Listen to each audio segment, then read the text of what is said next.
everyone, and welcome to episode 17 of the Luna's Galaxy podcast. My name is Emmy, but you can also call me Luna, and I'll be the host of this show. Luna's Galaxy podcast goes live on Apple Podcasts, Spotify, YouTube, and other podcast services on Tuesday every 2 weeks. For this episode, we have 3 segments. We have gaming news, what I've been playing, and the questions segment. Before we get started, if you would like to leave a 5-star review on Apple Podcasts, I would very much appreciate it, and I appreciate it so much that I will even read it on the show. So please do that if you listen to the podcast every week. I really, really appreciate it. You can also leave a 5-star review on Spotify if you listen on Spotify. You know, if you're listening on YouTube, like, comment, subscribe, all that fun stuff. I appreciate it. It helps me out with the algorithm, so help. Anyway, so not this episode, but next episode will be releasing on March 15th. And I mean, if you keep up with the podcast, you probably know that anyway. It's every 2 weeks on Tuesday, whatever. But this is going to be a special episode because this is actually going to be a part of KH20. So for those of you that might not know what KH20 is, it is going to be an online, and there is also an in-person event that is taking place pretty much the entire month of March are the online events, with the in-person event being, I think it's like the last weekend of March, if I'm correct. It's at the end of March. And I'm going to be participating in KH20. You might see me on some stuff. But the big thing that I'm doing is going to be an episode of the podcast that is going to be a lot about Kingdom Hearts. We will still be doing our regular news segment, but, you know, the question segment and topic of the show is all going to be Kingdom Hearts related. So I'm very excited about that. I'm officially a part of KH20. So if you would like to find out more about the KH20 events, either online or in person if you're interested, you can follow KH20ith on Twitter, which is just KH20TH. You can follow them on Twitter, or you can go to khguides.com/KH20. I'm really looking forward to seeing what other content creators are doing for KH20. So yeah, I'm very excited and happy to announce that I am going to be participating. Very exciting. It's hard to believe that Kingdom Hearts 20th anniversary is coming up, honestly. But it's a good year. It's a good year, question mark? For Kingdom Hearts, anyway. Hopefully. But yeah, let's talk about this episode. So let's get into the gaming news. So, the Nintendo 3DS and Wii U eShops are going to be closing in March of 2023. Obviously, this was kind of inevitable. It was last year, I think, where we found out about the PS3, PSP, and PS Vita stores. They were scheduled to close. They've kind of been delayed. I can't remember exactly how PlayStation dealt with it, because this was a while ago. But basically, because fans were like, hey, we still want to buy like PS3 games or PS Vita games, they ended up just... I can't remember exactly what it was, but they were supposed to close, I think, this year, but then they were like, okay, we'll keep these stores open, but I don't think they have credit card support anymore, which is, like, kind of expected, but you can still, get, like, PSN cards and buy games that way. And I think they did actually close the PSP shop, but, the PS3, you can still buy digital PS3 and PS Vita games, if I am correct. I'm not sure if I'm correct, but I do know that because of sort of the backlash that they got, that just didn't happen. So this is one of the first times we're going to be seeing a digital storefront in games close, which, you know, gaming is still a very new technology, a very new industry. And so, you know, back when these stores were opening, you know, I don't really know if people were thinking about the fact that they would eventually close. And I think it's just a reminder that, like, these things are very limited, and we have to be aware about, you know, preserving games, and not even just preserving games, but just, like, being able to play games that we want to play. So yeah, it kind of sucks. It is a bit inevitable, but honestly, I thought this came a bit quick, because the Switch only came out in 2017, which was 5 years ago now, which might seem like a long time, but it's really not. And obviously the 3DS came out, I want to say it was around 2011. It was somewhere in the, you know, early 2010s. And so, you know, that was over 10 years ago now. But 3DS games were coming out up until 2017, before the Switch came out. And even when the Switch came out, I think, you still had like Persona Q2, which I didn't play, but you still had like a handful of games that were still coming out. And so this does seem pretty quick to me, to be closing this store. It's less time than we got with like the PS3, and even they're staying open now. So anyway, I feel like my thoughts are all jumbled and all over the place, so I apologize if this is like really hard to listen to right now. I'm just trying to form my thoughts. But like it seems soon. Like I didn't think we'd be seeing this so soon. I'm not surprised about the Wii U eShop closing. Because a lot of those big games are on Switch. But the 3DS to me is the one that sticks out. And obviously the Wii U didn't sell that great either. But the 3DS, it just seems really quick to be happening because, like I said, games were coming out for that up till 5-6 years ago. That's not a long time, at least I don't think it is. It just seems like it's happening very quickly. And so as of May 23rd, 2022, so 2 months, 3 months, two-ish months, it will no longer be possible to use a credit card to add funds to an account in Nintendo eShop on Wii U or the Nintendo 3DS family of systems. So if you're like me, this basically means that you have until May 23rd to buy any games that you want. And so, currently I'm thinking of if I want to buy like an SD card for my 3DS so that I can buy some digital games, or if I just want to maybe emulate stuff, I don't know. So that's kind of where my mind's at right now. Because there are like a handful of 3DS games that I want to get to. A lot of them are like Atlas, so like Shin Megami Tensei 4, I believe, and Soul Hackers, the first one. There's a few other ones I can't think of right now. But like there's a few games on the 3DS that like you basically can't get physical versions of anymore if you want to pay a reasonable price. So, I remember like I was just looking, I do this every now and then, I go on eBay and I look at like 3DS games, DS games, just retro games, see if, if I can get like a steal on anything.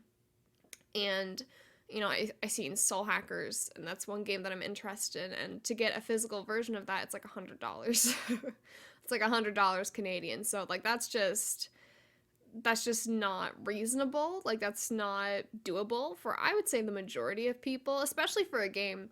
I could buy Soul Hackers and not know if I'm even going to like it, So there's that aspect of it. Here's the thing. If I went to a used game store, right, and I saw a DS copy of 9 Hours, 9 Persons, 9 Doors with the original box art that I don't have, or like a Japanese version of it or something, I'd pay $100 for it just because I really like that game and I know that I do, and like whatever. But if I went to a used game store and I saw a game for $100 that I've never played before, I have no idea if I'm going to like it. Like I'm not going to pay $100 for it. I'm going to pay $50. But even then, like honestly, that's kind of pushing it for a game that, I don't know if I'm going to like, to be completely honest.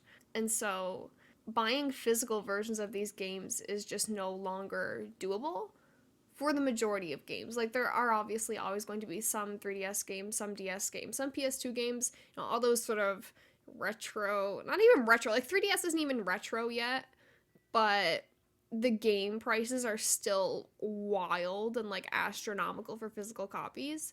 But like it's just not doable. So your only option is to get them through these digital storefronts, and they're closing. And you can only, okay, let me move on a bit. So as of August 29th, 2022, so like end of the summer, it will no longer be possible to use a Nintendo eShop card to add funds to an account in Nintendo eShop on Wii U or the Nintendo 3DS family of systems. However, it will still be possible to redeem download codes until late 2023. So, so in between May 23rd to August 29th, you can add funds onto your Nintendo, 3DS, Wii U using like the eShop stuff, but you can no longer use a credit card. And so, for me personally, I don't want to go through the hassle of getting like a Nintendo eShop card. So for me, I feel like I have until May 23rd to get whatever games that I want to get on this storefront.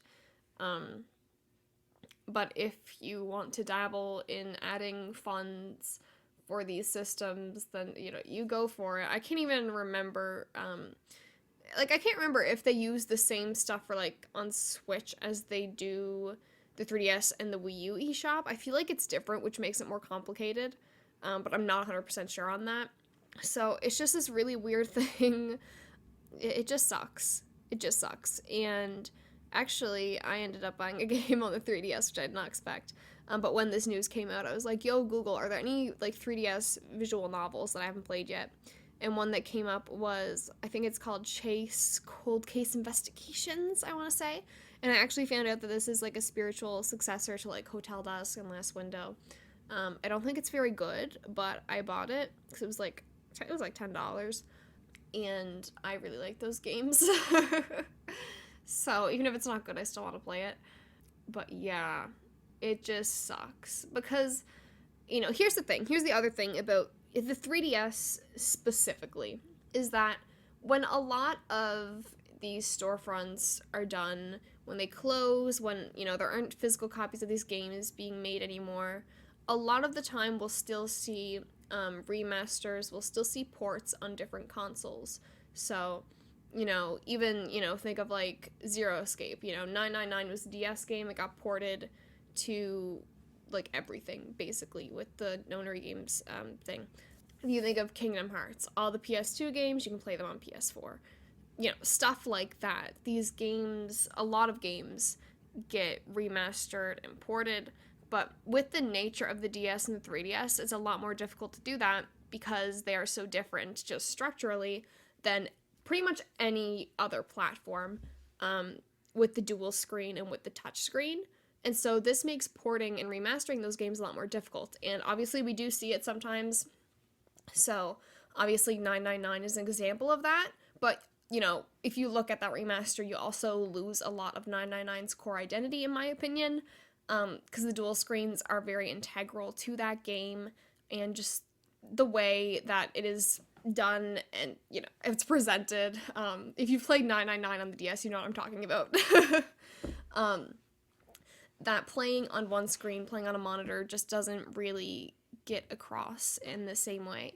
And, so there are workarounds, but even, when I was playing Hotel Dusk, and obviously, like, you can make workarounds for this, but one of the cool things about Hotel Dusk and the dual screens that you have to hold the DS like a book. You don't hold it like a regular, like if you were playing, like, I don't know, Mario 64 on your DS and you're just holding it the regular way. You have to, like, flip it, for Hotel Dusk to play it a different way to get that different sort of angle of it.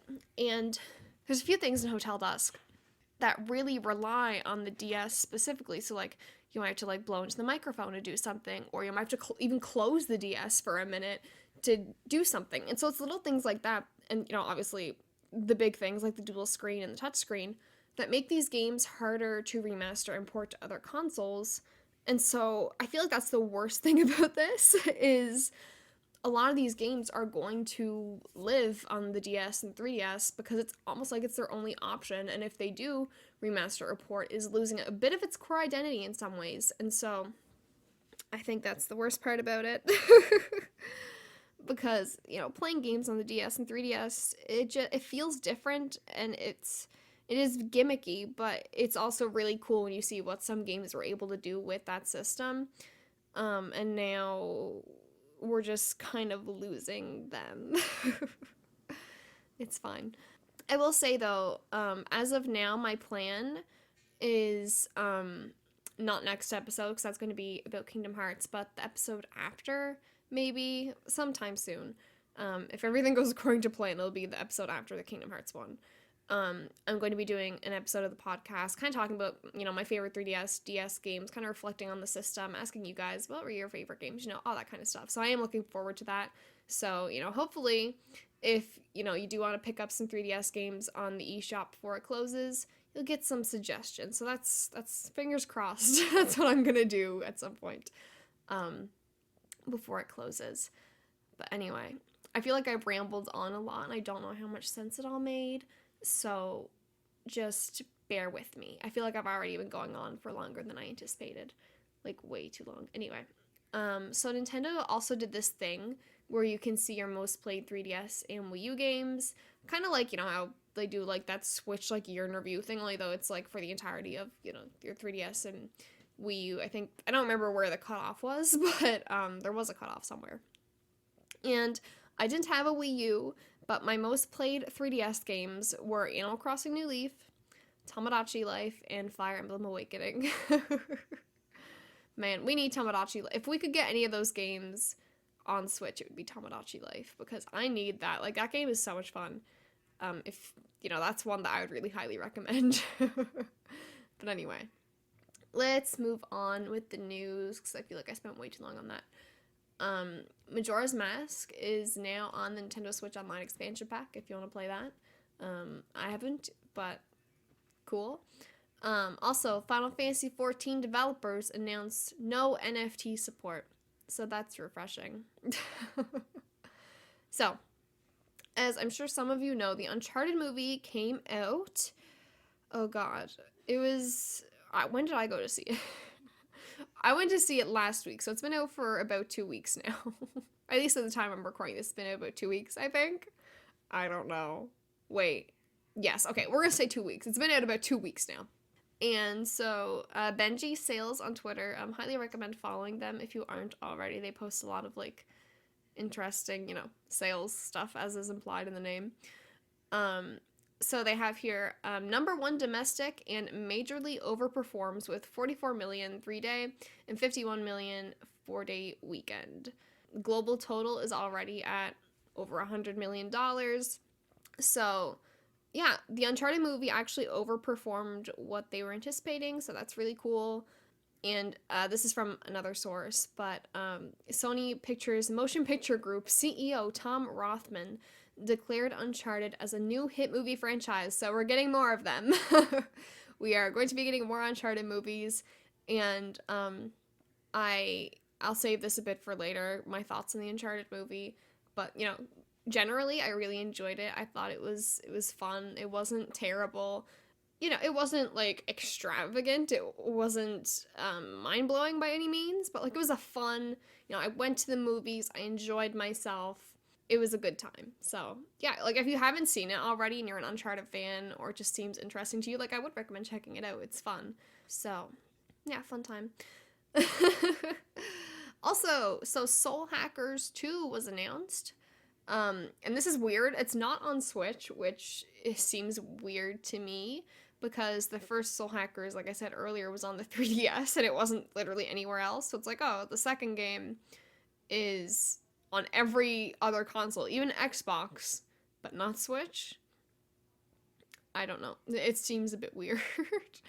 I guess it might have had something to do with, like, the Switch's just technical capabilities. I don't know. But I thought that was weird. And this is coming out August 26th, 2022. And one thing that, like, I think this is unrelated to the first Soul Hackers game. I'm not entirely sure. But from what I've heard of people that know a bit about the first game, it seems to be unrelated. So I'm really hoping to play this game, because it's an Atlas game, and it has an adult cast as a female protagonist. And I'm not 100% sure on this, but I think it is coming out the same day, like day and date, in Japan and North America and Europe and all that. So, there's not like a 6-month or even longer wait for an English translation.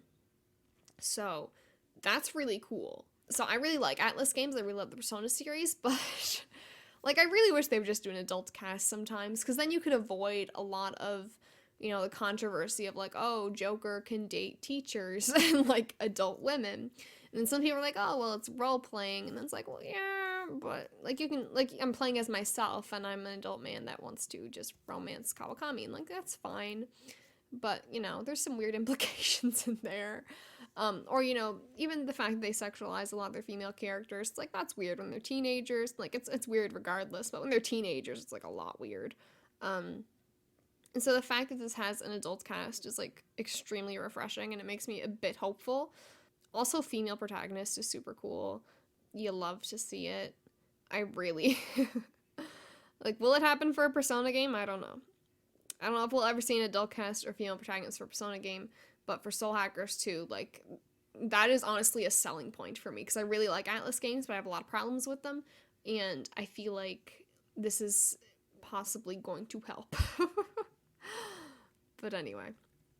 So, next up, Chocobo, there's going to be a light version of Chocobo GP that will launch on March 10th, which I think is the release date of like the full version of Chocobo GP. I could be wrong about that, but it says will also launch on March 10th, so I think that implies that it comes at the same day.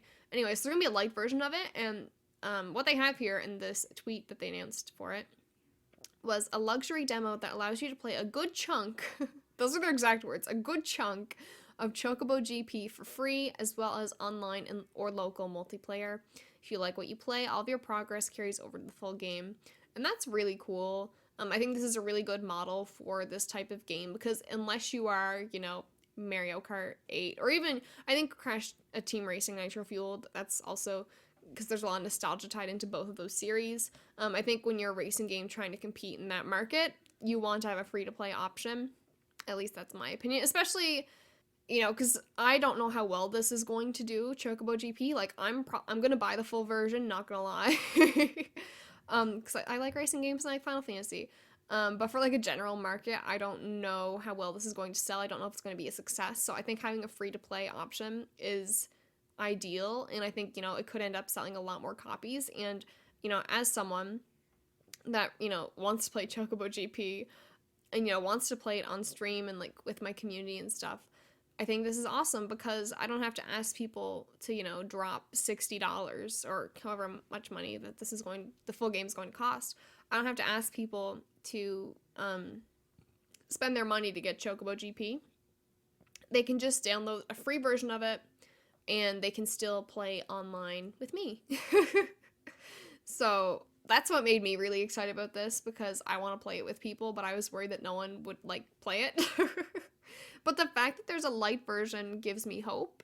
So, like, I'm very much looking forward to this game, to be honest, because I put a lot of time into Crash Team Racing Nitro Fueled, and that came out. And I feel like it could be a similar case here. I don't know if the gameplay is going to hold up, but I'm excited for it. I think this is the year of racing games, because you have Mario Kart 8 DLC, you have Chocobo GP, and then this is like in the next story, but like it's fine. And then Team Sonic Racing is going to be a PlayStation Plus game this month. So that's exciting to me. I don't know if it is for anyone else, but like I'm excited. Anyway, let's move on. So Nier Automata is officially getting an anime. I don't know if anyone saw this coming. I don't know how I feel about it. So at first I was like, oh, this is cool. And like, that's still kind of my opinion. It's like, oh, this is cool. More people will get to, enjoy Nier Automata. And, it'll probably be fun for fans. But that was my initial reaction. Then I saw a tweet, and I don't remember who tweeted it. But it was basically saying, like, the thing with the Nier Automata anime is that the reasons that I liked Nier Automata was because of the things that it did that only a video game could do. And then I was like, oh shit, you're 100% right. Because when I first played Nier Automata, I don't know if it was 2017 or 2018, but I think my favorite thing about that game was that it was one of the first games that made me kind of be like, this game can only exist as a video game, because of just the things that does. So right away, I think of like the credits of Nier Automata, and how, if you know, I don't want to spoil anything. But also, there's just stuff throughout the game, gameplay wise, where the gameplay integrates with story and like the presentation of it all. And like, there's just a lot in that game where I remember playing it and thinking, it's been a while since I played Nier Automata, so I don't remember it that well. But I remember really thinking, like, this is how you do storytelling in video games in a way that it cannot be done in other forms of media, so like books, TV, movie. This is what makes games unique, and it really kind of opened my eyes to that idea and got me thinking about, other video games in that way, trying to see, like, what is really different about, watching some cutscenes versus playing a game, and just the way that Nier Automata integrates everything. I thought was spectacular when I played it. And so, getting an anime, I don't know how they're going to deal with certain things. I don't know if it's going to have the same sort of impact, because you're not doing certain things yourself, and it'll obviously have to be presented in a bit of a different way. I'm excited for Nier fans. Y'all are probably going to enjoy it regardless. But it's just, I think it's interesting. And honestly, maybe even a bit weird that it's happening now. I don't know. Like, it's been 5 years. Anyway. But yeah, I don't think there's been much more information about this anime out yet, but it's happening. It's happening. Elden Ring came out. And most reviews are like 9 out of 10, 10 out of 10s, which is not a surprise. And it kind of sucks for me because, like, when you see a game that has these, like, really good reviews, obviously you're like, damn, maybe I should check this out. But as someone that has never played a FromSoft game, and, like, I just don't think, I don't know if that gameplay is for me, and I don't want to spend a lot of money to find out. It just kind of sucks because I think that, you know, this is obviously a lot of people love it. I think, you know, maybe I could enjoy it, but I don't want to punish myself for, like, I don't want to play a punishing game. I don't want to play a game that is going to make me hate myself.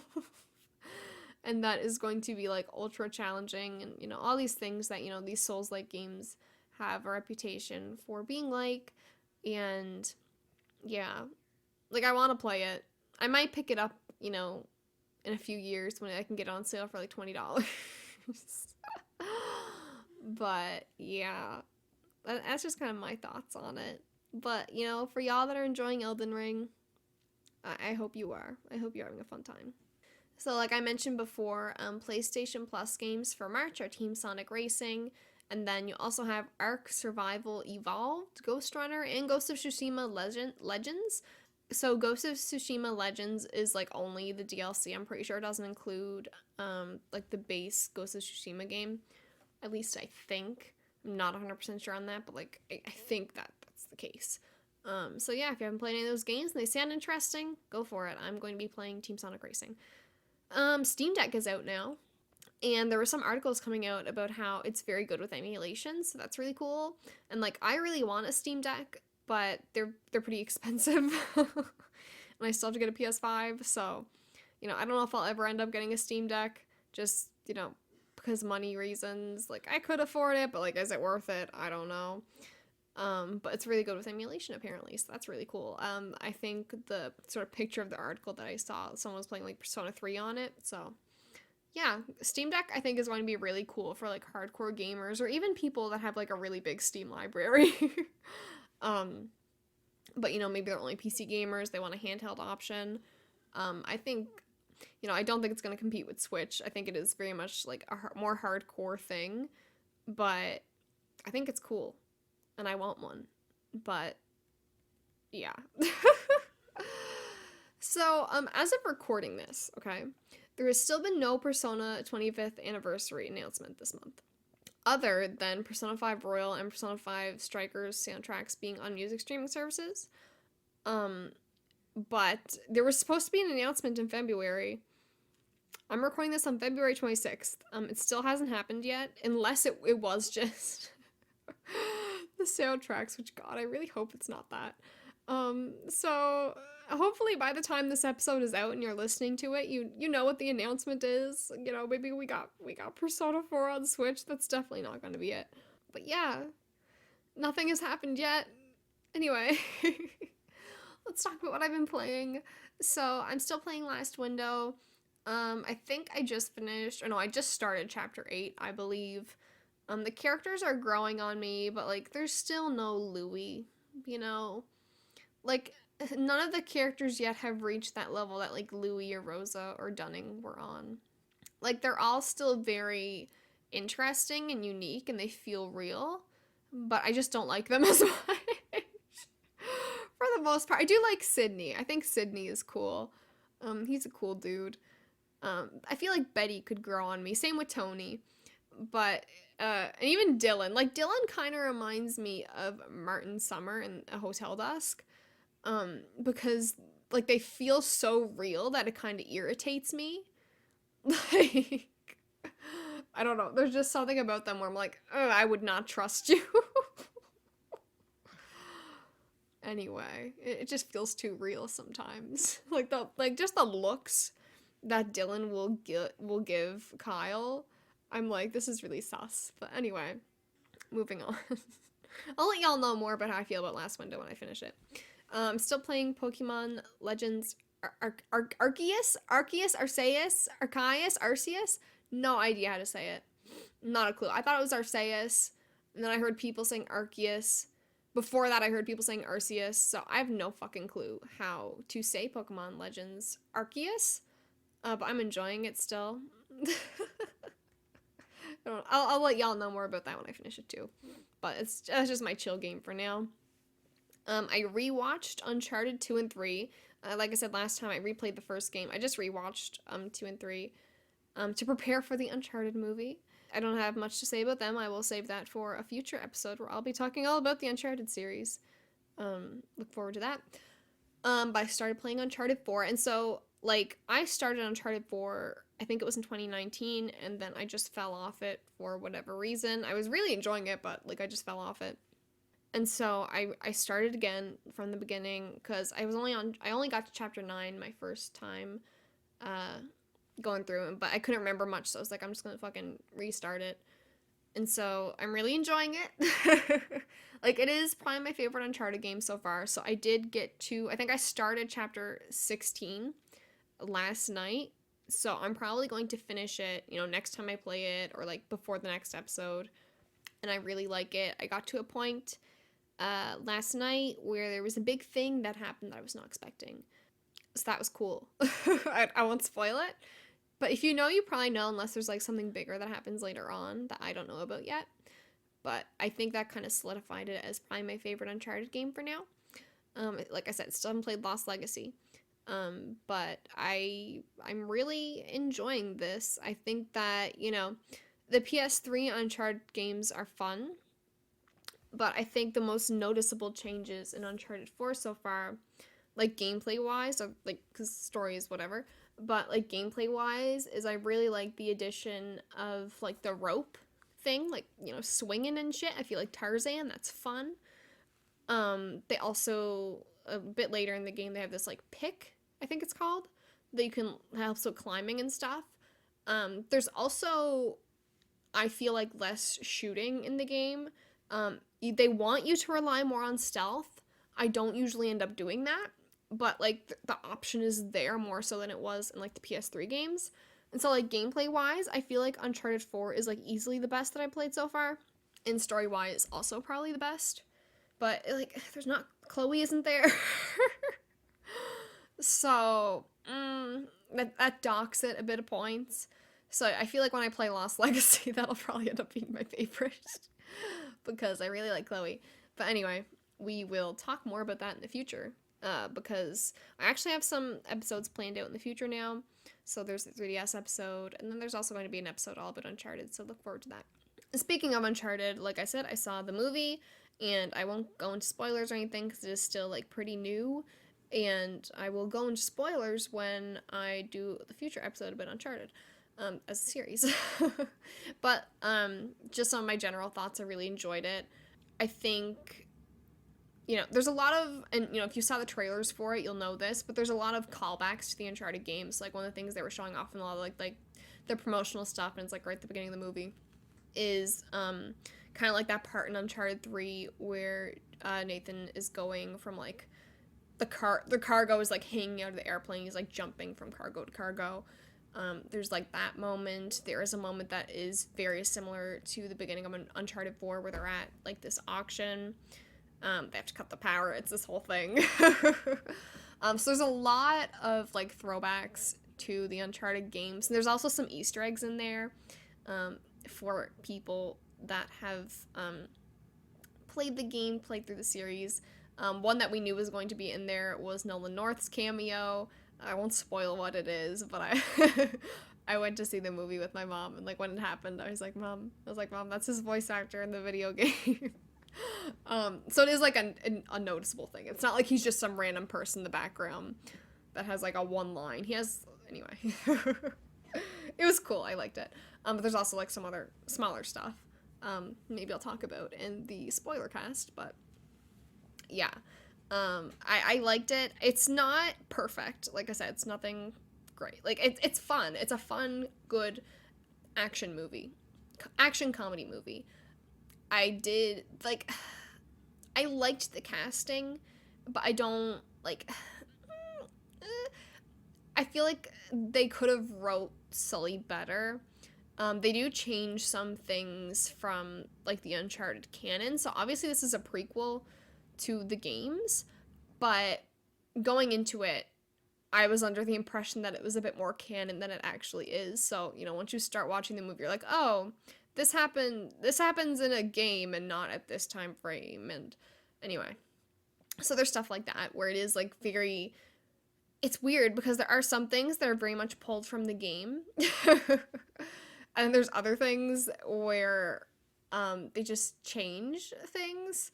Anyway, it was good though. I like it for what it is, and like when they eventually come out with a second Uncharted movie, I'm gonna go see it, and I'm probably going to enjoy it. Like and like one thing I will praise it on is that it felt very Uncharted, just like the way the story was told. It's very Uncharted. I don't even know what that means. But if you've played Uncharted, you probably know what I'm talking about. Yeah. I don't know if I have anything else. The characters could have been better, like the actors. I liked Tom Holland as Nathan Drake. Taking in the account that he is like a younger Nathan Drake, I think it works. Yeah, Chloe, I like y'all know I love Chloe, but in the movie she's just kind of like she could have been better. Like I think it was a thing with her actress. But anyway, like no hate to her, but we'll talk about this more in depth in the future. Because I feel like it's hard to talk about things without going to spoilers. But, yeah. Yeah. It was a good movie. I recommend checking it if you haven't already. But yeah, that's what I've been playing and also what I've been watching, apparently. Um, so, for this episode's question, I asked y'all, what video game would you want to see adapted to be a movie and or TV show? Would you make it follow the exact events of the game, an original story, or something in between, which is kind of what Uncharted was. So, Thronier said Disco Elysium, give it an original story though, maybe something before the actual game. You'll understand what I mean if you played it. And Control is a good one too though. So I haven't played Disco Elysium, but if y'all are listening and y'all know why a prequel would be good, but I don't. Sucrose said Horizon Zero Dawn / Forbidden West. Probably follow the exact timeline. I think both would make great movies. Still have to play those games. Oh boy. And then Qwerty Kazam said Kid Icarus. The art style is already there with wonderful cutscenes. Some animated shorts made outside of the game are already in existence as part of the marketing plan. Tons of characters that could shine in their own episodes. A story that already exists if they want to follow it. But I'd prefer it just be its own thing. Maybe a sequel, slice of life. I don't know. I just love those characters so much. Also, give me an overly high-budget TV show adaptation of Xenoblade Chronicles. I haven't played Kid Icarus, but like I like slice of life. That sounds cool. I don't know. Usually when we talk about video game adaptations, we're like, fighting. But like slice of life, that sounds cute. And then Totally Zoo says, I've enjoyed side stories the most when changing the entertainment format. If it can work parallel / adjacent to an established IP, it tends to be better than rehashing, retreading, adapting, or serializing. For example, the first Resident Evil movie is believable as a side story, but every movie since does not work in the proper main video game timeline, making them feel more like fan fiction than anything else. The Alicia Vikander, I don't know how to say her name, I'm so sorry. Tomb Raider movie looked to be an adaptation of the rebooted franchise, so I passed on spending more money to see a movie when I can just replay the game I own. With those things in mind, I'd want a movie that can have some shared mythology with a video game, but doesn't have strict guidelines. Fatal Frame could be good if they get oh god, I don't know how to say this. To really lean into the film aspect of the franchise in a fun, meta way, but will run the risk of coming close to the ring. Despite how lackluster they perform in theaters, Final Fantasy does lend itself well to giving the freedom to make a movie. Square Enix just needs to license it instead of trying to do their own script. Then again, there are older properties that could be updated with little issue since there is no thriving fan base to offend. Dino Crisis might be something to explore as a true horror rendition of Jurassic Park, if that's something a studio wants to make to capitalize on the Pratt movie. Yeah, interesting. So, like, I like Final Fantasy VII Advent Children. I think that's fun. I didn't watch Spirits Within. I remember Kingsglaive as well. So, like, I feel like Final Fantasy movies, when Square Enix does them, are, like, fine for the most part. Out of the ones that I've seen, they're definitely not, like, blockbusters by any means, but, like, I enjoy the Final Fantasy movies. If they were to do, like, a direct adaptation of Final Fantasy VII, I don't know how well it would work, but, you know, I think having it be its own thing is cool. I haven't watched the Tomb Raider movie, but I did play, you know, the reboot of the series. And, like, I kind of agree with you. Like, you know, just talking about the Uncharted movie, which is, like, very, very similar to Tomb Raider and Uncharted. You know, I think if they did the Uncharted movie and it was just, you know, retelling of the first game, I think it would have been so boring. I don't think it would have been nearly as enjoyable as it was. See, like, an original story. And kind of like you said here, if it can work parallel adjacent to an established IP, it tends to be better than rehashing, retreading, adapting, or serializing. I think I agree with you on that. I do think that having fan fiction like movies can be kind of fun. Like, I feel like that could work to an extent. There was something else I feel like I wanted to touch on that you said here. I'm just looking. Yeah, so I'd want a movie that can have some shared mythology with the video game, but doesn't have strict guidelines. I think that's the key to it. Because, like I said, with the Uncharted movie, there was a lot of lore in there that was different from the game, but there was also some that was, like, it was very similar. It didn't feel like it was completely out of left field, changing everything. This is a completely different property now. It was like, this is still Uncharted. It's just, like, a different take on it. It's just a different take that is, you know, used to better suit a different medium, is kind of what it feels like. And I think that you're right. You're right, Totally Zoo. Tyler says, after heavy consideration, I'd like more animation from the Final Fantasy 15. For Final Fantasy 15, in the same vein as Brotherhood and Arden Prologue, there's a 10-year gap where Gladio's younger sister I'm struggling to read this. I'm so sorry. Younger sister became a badass demon slayer. I'd like to know about what happened in that time frame.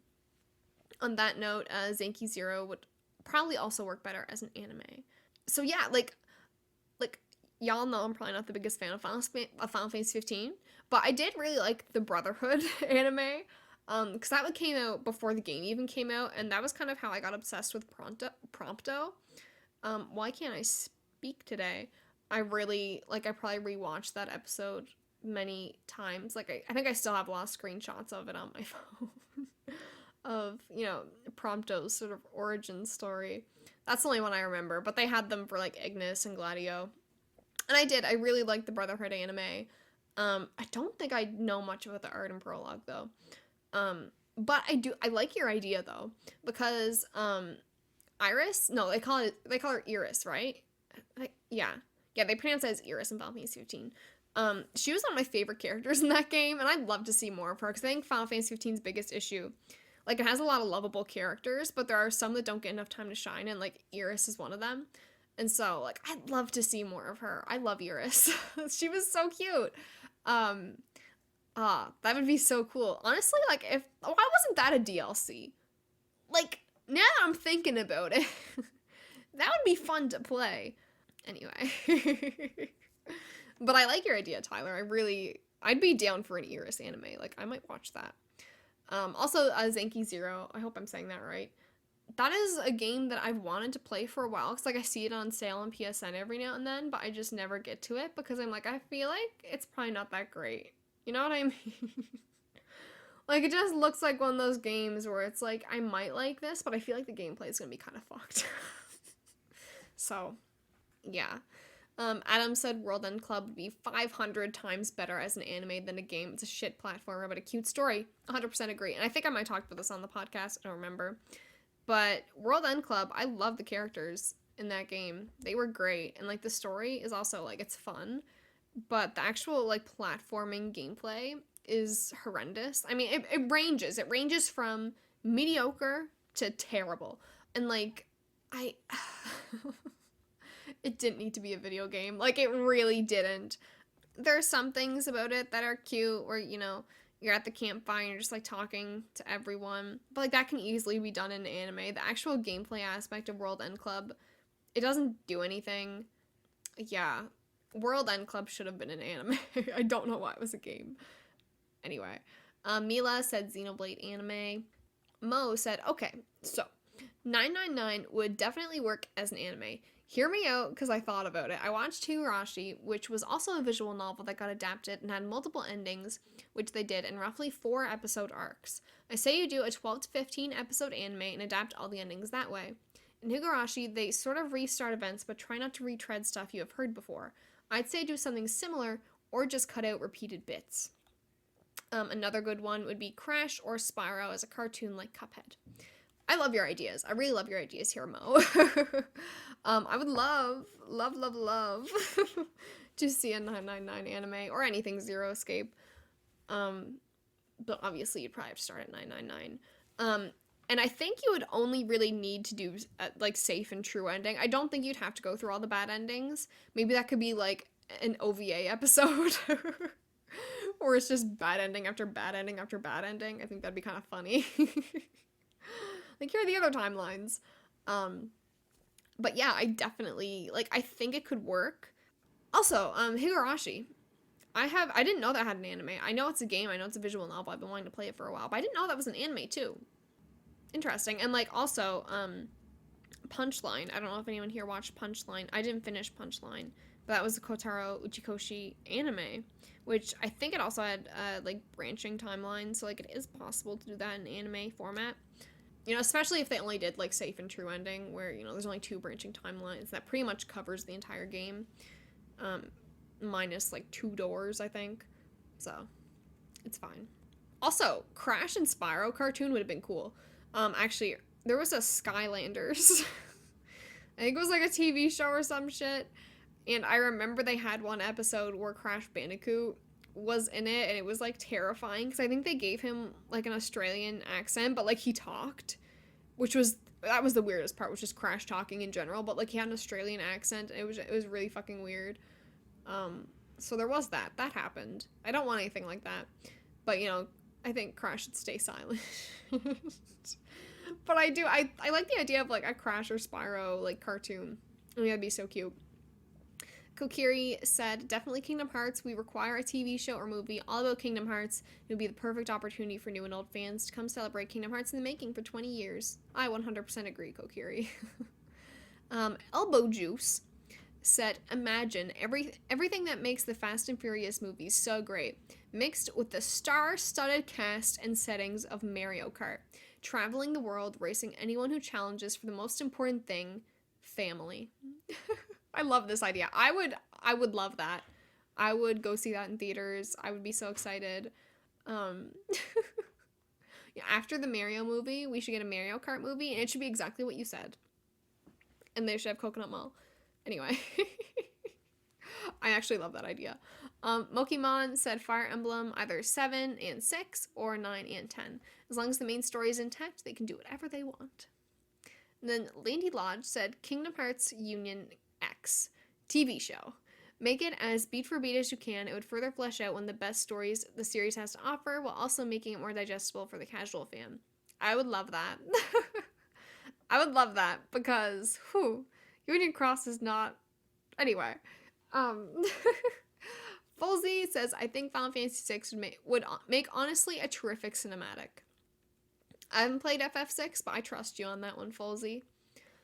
Jay says, I honestly feel like 999 would make for an amazing TV show. The genre would be one of the easier ones to adapt as well. Agreed. I'm glad we're on the same page about a 999 TV show. I think it'd be great. Oh my god, imagine if it, like, blew up like Squid Game. I'd cry. I'd have to gatekeep. I'd have to gatekeep Zero Escape if that happened. I'm joking. It's fine. But, like, I would love anything Zero Escape. Xenogears would also be pretty neat as TV series. I think tons of story to tell there. Cool. And then Cisco says, it's kind of cheating since it was a book first, but I'd love to see a Shadow of the Empire movie or TV show, preferably a mini-series. I love that game. And so for my answer, I'm going to say Kingdom Hearts Disney Plus series. I agree with Landy Lodge. I would want a Union Cross TV show. I think that is, like, the ideal thing. Because Union Cross as a game is just, it's bad, but there's a lot of lore in there. There's a lot of story in there that's, like, kind of important. So I think that's the best way to go about it. And like we did have back cover, but that doesn't even cover a lot of stuff that happens in Union Cross. It's almost like its own thing. Um, so yeah, I think we need a Union Cross TV show. But also I think a 358 over 2 days TV show would be cute. And y'all gotta hear me out, okay? I'm thinking like Organization 13 Slice of Life. Like I think that would be my favorite TV show ever, I think. You follow, it could have 358 episodes or whatever, how many fucking days there are in days. I don't They just have one episode for every day, right? And so obviously you have a bit of filler arc in there. But like you could just be vibing with the organization, like slice of life Organization 13 anime, and like you have some main plot stuff. But then maybe there's like one episode where like I don't know, it's just like Zigbar and Zemnis and Sayax deciding that they want to like put on like a feast at the world that never was. And they have like a meeting and they're like, we cooked turkey for everyone. And then like Axel starts a food fight or something. I'm pulling this out of my ass right now. It sounds terrible. But like you know how Totally Zoo said something earlier about fan fiction? That's what I would want. I would want a 358 over 2 days anime adaptation with slice of life fan fiction shit in it, okay? Yeah. Those are my Kingdom Hearts ideas. Also anything Zero Escape. Obviously 999 is the ideal candidate. Virtue's Last Reward, they did an anime like OVA for it, and it literally doesn't work, and I'm not going to explain why it doesn't work because it's like spoilery as hell, but they'd have to do that a certain way where I'm not sure how you would do it. If you know, you know, but it would be weird as fuck to try and make that make sense. Zero Time Dilemma could have an anime though. That'd be funny as fuck. Probably look better. And also World End Club, of course. But yeah, that's it from me. I feel like this has been a very messy episode. But yeah, next episode is going to be all about Kingdom Hearts. So look forward to that. And then we also have an episode all about the 3DS and the DS coming up, and an Uncharted series review, and hopefully by that point I will have played and finished not just Uncharted 4, but also Uncharted Lost Legacy, because we want to make it a full series review. But that's it from me. So thank you so much for listening to the Luna's Galaxy podcast. If you enjoyed this episode, please feel free to like, comment, and subscribe on YouTube, or leave a review on Apple Podcasts. And I'll be back on Tuesday, March 15th for KH20 special episode. For the next episode, where we'll be discussing who knows what, only though we do know what we'll be discussing. It will, in fact, be Kingdom Hearts. Although we don't know what the news will be, so, there's some fun stuff in there. If you want to be a part of the Luna's Galaxy community, you can join our Discord server with the link in the description. You can also keep up with me on Twitter, Instagram, or Twitch, where I'm at EmiLunaGames. And I hope you all have a wonderful day, and I will see you next time. Bye-bye.